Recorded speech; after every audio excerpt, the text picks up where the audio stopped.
안녕하세요, 신작가입니다. 일본은 전 세계를 상대로 수많은 범죄를 저질렀고 이러한 잘못을 인정하지 않고 있습니다.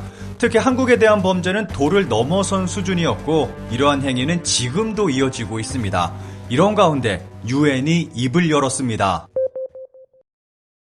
1941년 태평양 전쟁이 발발하고 수많은 호주의 여성들은 나라를 지키기 위해 군에 지원했습니다. 1941년 2월 12일 싱가포르가 일본군에 점령되자 싱가포르를 탈출해 호주로 향하던 수송선 바이너부르크호에는 호주 육군 간호사 65명을 포함한 부녀자 300여 명이 타고 있었습니다. 그런데 탈출 도중 일본 전투기의 공격을 받고 침몰하게 됩니다. 생존자들은 인도네시아의 방카섬에 상륙하게 됐고 상륙 다음 날 20여 명의 영국 병사를 포함 다른 곳에서 격침되어 표류한 100명의 승객이 합류했습니다. 이들은 일본이 근대화된 나라라고 알고 있었고 정상적인 포로 대우를 해줄 것으로 기대하고 일본군에 항복하기로 결정합니다. 일본군에 발견된 그들은 포로로 붙잡히게 됩니다. 일본군은 이들 간호사 22명을 바닷속으로 들어가도록 강요하고 총격을 가해 21명이 사망했습니다. 이 학살에서 살아남은 유일한 생존자가 있었습니다. 호주의 간호장교 비비안 브링클입니다. 브링클은 일본군 기관총에 맞아 내장이 관통당했지만 죽지는 않았습니다. 동료들의 시체 속에 몸을 숨긴 덕에 살아남을 수 있었습니다. 브링클은 도쿄 재판에 일본군의 만행을 증언했고 책임자인 일본군 오리타 소령은 1948년 자살하게 됩니다.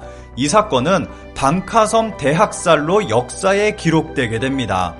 호주의 사우스 오스트레일리아 주에서는 1955년부터 2월 16일과 가장 가까운 일요일에 세인트 메리 여성 기념 경기장에서 방카섬 대학살의 날 추모 행사로 연례 기념식이 열리고 있습니다. 그런데 이들 간호사들은 사살당하기 직전 일본군에게 성폭행을 당했습니다. 호주 당국은 희생자들과 가족들의 명예훼손을 이유로 이 사실을 비밀로 해왔습니다. 2000년 사망한 브링클은 생전 한 방송국과의 인터뷰에서 대부분 간호사가 총살되기 전에 성폭행을 당했다. 나는 이 사실을 밝히지 못해 너무 괴로웠다. 라고 증언하기도 했습니다. 이러한 일본군의 성범죄는 2019년 세상에 알려졌고 전 세계에 대대적으로 보도됐습니다. 당시 일본의 외무성 관계자는 개별 사안을 정부가 검증하는 것은 곤란하다는 입장을 밝혔습니다. 이렇게 과거 일본군의 폭력은 한국을 비롯한 아시아에만 한정된 것이 아니었습니다. 서양에서 가장 큰 피해를 입은 것은 네덜란드입니다.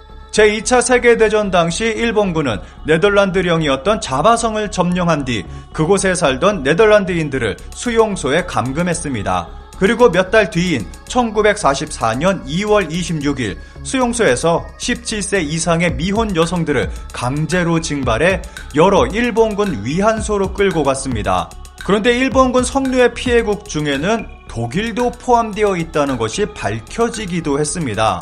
일본군은 독일 여성도 성노예로 네덜란드인 기자가 주장, 한국 네티즌 위안부 문제는 전 세계의 문제로 제2차 세계대전 당시 일본군이 같은 동맹국인 독일 여성들을 성노예로 삼았다는 주장이 제기되기도 했습니다. 네덜란드의 탐사보도 언론인 그리셀다 몰레만스는 네덜란드 전쟁기록원과 미국 국립문서기록관리청 등에서 찾은 자료를 근거로 일본군이 조직적으로 독일 여성들을 성폭행했다고 밝혔습니다. 일본군은 전쟁 당시인 1942년 3월 초부터 네덜란드령인 인도네시아의 자바섬 동부 블로라 지역에서 일본군 48부대가 미성년자를 포함한 독일 여성들을 성폭행했다는 것입니다. 몰레만스는 30명의 여성과 소녀들이 한 건물로 옮겨졌고 이후 이 건물은 군대의 위안소 역할을 했다고 전했습니다. 이후 동맹국인 독일 정부가 이 사실을 알게 될 것을 우려한 일본 장교의 개입으로 피해 독일 여성들은 위안소를 벗어날 수 있었다고 합니다. 인도네시아에 독일 여성들이 있었던 이유는 교사나 농장주와 석유 기술자의 아내로 체류하고 있었던 것입니다. 이런 사실이 독일에 알려지지 않은 이유에 대해 몰레만스는 독일에서는 아무도 일본의 이런 전쟁 범죄에 대해 알지 못했는데 그 이유는 네덜란드 전쟁 기록원에 있는 증거 자료가 공개되지 않았기 때문이라고 전했습니다. 몰레만스는 네덜란드 전쟁 기록원에 있는 증거 자료가 2026년까지 비공개로 돼 있는데 변호사를 통해 관련 서류에 접근할 수 있었다고 합니다. 몰레만스는 비공개 문서에 확실히는 65명, 아마도 300여 명의 여성이 강제로 위안부가 됐다는 진술이 있을 것이라고 전했습니다. 관련 문서가 비공개로 된 것에 대해 네덜란드 정부가 희생자들의 전쟁 연금 요구를 두려워했고 일본과의 무역 관계도 있기 때문이라면서 모두 돈과 관련된 것이라고 주장했습니다. 이어 몰레만스는 나의 결론은 2차 세계대전 당시 인도네시아에서만 7만 명이 일본군의 성폭력에 희생됐다. 소년들도 일부 포함돼 있다고 밝혔습니다. 그리고 인도네시아에서 성폭행 피해를 본 여성들은 네덜란드, 독일, 미국, 영국, 한국, 인도네시아, 대만, 파푸아뉴기니의 여성들이 있었다고 전했습니다. 최근에는 네덜란드에도 소녀상이 설치되게 됐습니다. 앞서 언급한 그리셀다 몰레만스 씨는 2019년 2월 네덜란드 정부에 소녀상 건립 신청서를 냈고 승인을 받아내는 성과를 올렸습니다. 한국 단체가 아닌 외국인의 힘만으로 소녀상이 건립되는 것은 처음 있는 일입니다. 이렇게 숨겨진 사실이 드러나고 새로운 성과들이 나오고 있는 가운데 유엔의 경고까지 나왔습니다.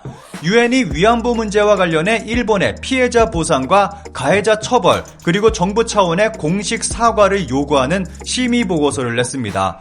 유엔 시민적 정치적 권리에 관한 국제협약위원회는 6일 일본이 위안부 문제에 대해 진전을 이루지 못했다고 지적하고 이같이 권고했습니다. 위원회는 보고서에서 자유권 규약에 비춰 위안부 피해자들에 대한 인권 침해가 계속되고 있는 것에 대해 일본 정부가 대처할 의무를 거부하고 있고 이에 대해 유감스럽게 생각한다고 밝혔습니다. 이어 위원회는 지난 2014년 권고사항을 반복한다는 점도 분명히 했는데 일본 정부가 그동안 위안부 문제 해결을 위해 노력한 흔적을 찾기 어렵다고 판단하고 추가로 유명 표명과 권고 의견을 낸 걸로 보입니다. 이렇게 일본의 과거사는 밝혀지고 있고 세계가 하나가 돼서 일본을 압박하고 있습니다. 그런데 이 가운데 이와는 반대되는 행동을 보이는 곳도 있습니다. 바로 일본으로부터 가장 큰 피해를 입은 한국입니다. 한국에는 위안부는 가짜라고 주장하는 이들이 있고 한국은 일본으로부터 피해를 입지 않았다고 주장하고 있습니다.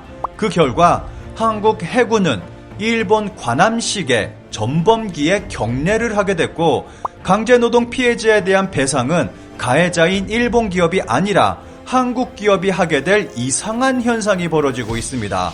친일 세력이 정권을 잡은 후 한국은 급격하게 망가지고 있습니다. 그리고 BBC의 메인 화면을 한국의 촛불 시위가 장식하기도 했습니다. 이러한 모습을 두 손 놓고 보고만 있으면 과연 어떻게 될까요?